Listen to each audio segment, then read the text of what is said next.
ये मेरे पिताजी है और ये जो देख रहे हो ये बाइक जो है वो मेरे पिताजी की है। वो बहुत पुरानी बाइक है।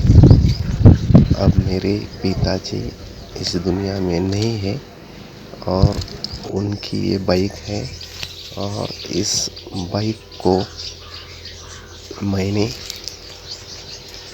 पूरी जो पेट्रोल पे चलने वाली बाइक थी वो बाइक मैं ई बाइक के रूप में बनाने का प्रयास कर रहा हूँ। ये बाइक मैंने बहुत जगह पे ढूंढ के लाई है और इसका काम मैंने शुरू किया है। इसके साथ बाकी कुछ भी नहीं था। जो अब मैं बिठा रहा हूँ वो आगे का टायर जो है वो भी साथ में नहीं था और पीछे का भी टायर साथ में नहीं था।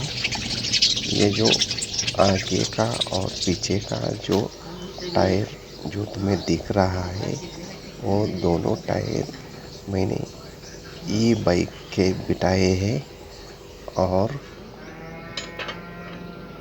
मैंने ये काम शुरू किया है।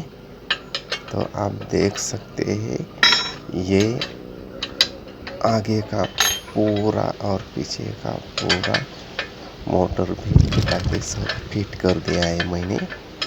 और आगे की जो मटेरियल है वो मटेरियल मिलाने की मैं कोशिश कर रहा हूँ, लेकिन वो मटेरियल कहाँ पे भी नहीं मिल रही है।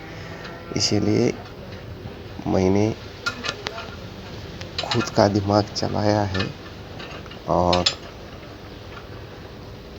कैसे भी हालत में मेरे पापा के याद में, मेरे पिताजी के याद में मैं ये बाइक बना के ही रहूँगा, ऐसा मैंने ठान लिया है। और ये काम मैंने अभी तक इतना किया है। इसके आगे का काम भी मैं बहुत जल्द कर रहा हूँ। अब देखो इसके जो ब्रेक पीछे का आगे का होता है उसके केबल में फिट कर रहा हूँ, एकदम जैसी पहली बाइक थी टीवीएस सुपर चांप के नाम से, जैसी वो देखती थी बिल्कुल वैसी ये बाइक दिखेगी। अब देखो मैंने ये भी काम शुरू कर दिया है और ये बाइक बनाने में मुझे इतना बहुत अच्छा लग रहा है कि मेरा कहीं पे भी मन नहीं लग रहा था। इसीलिए मैंने सोच लिया कि अगर पिताजी के याद में कुछ बनाया तो मेरा वक्त भी कट जाएगा और उनके यादों में मैं कुछ तो बनाऊंगा। लेकिन मेरी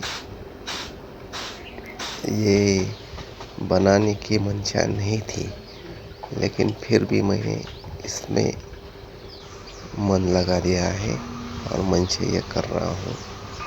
अभी आगे का हेडलाइट देख सकते हैं, वो भी मैंने बैठा दिया है।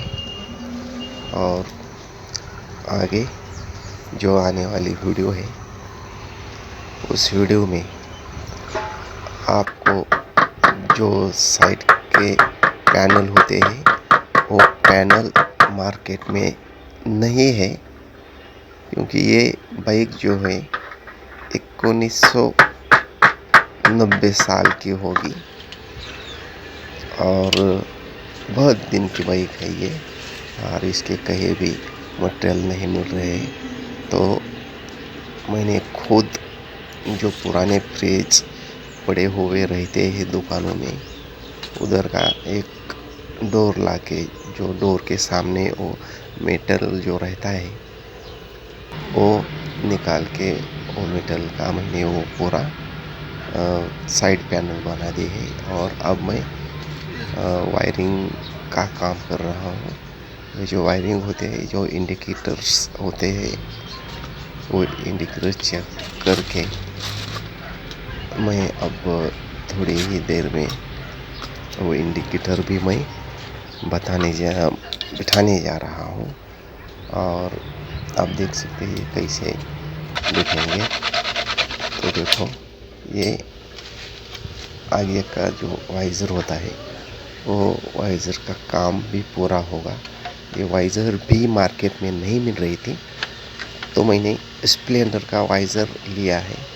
और इस वाइज़र के सभी बाजू कटा के, जो इसका हेडलाइट पुराना था, वो जितना छोटा था उतना छोटा ही वो वाइज़र बना के मैंने इसके अंदर बिठा दिया है। और ये देखिए कितना सुंदर दिख रहा है। मैं वो भी अभी बिठा रहा हूँ। वो देखो बैठ गया ये।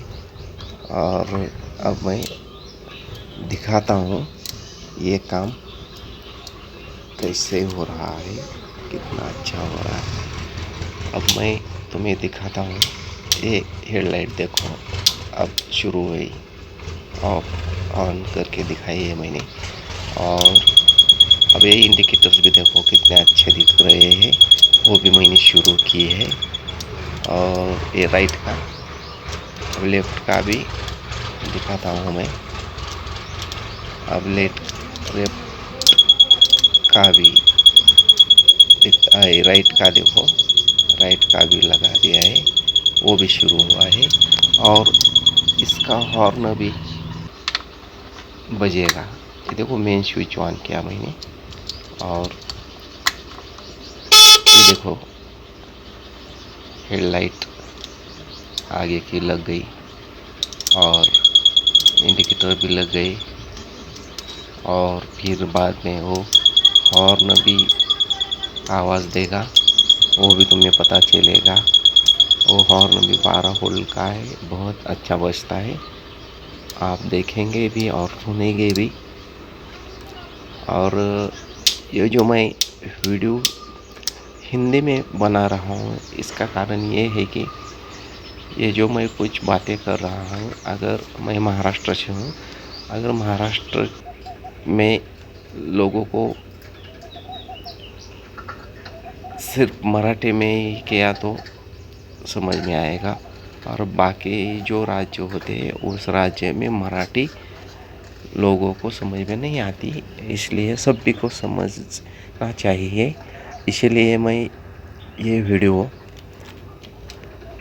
में जो ऑडियो डाला है वो हिंदी में डाला है। और ये देखो अब ये काम भी मैंने शुरू किया है।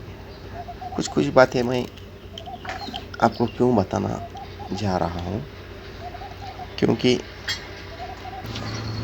आपके मन में कुछ सवाल खड़े हो जाए।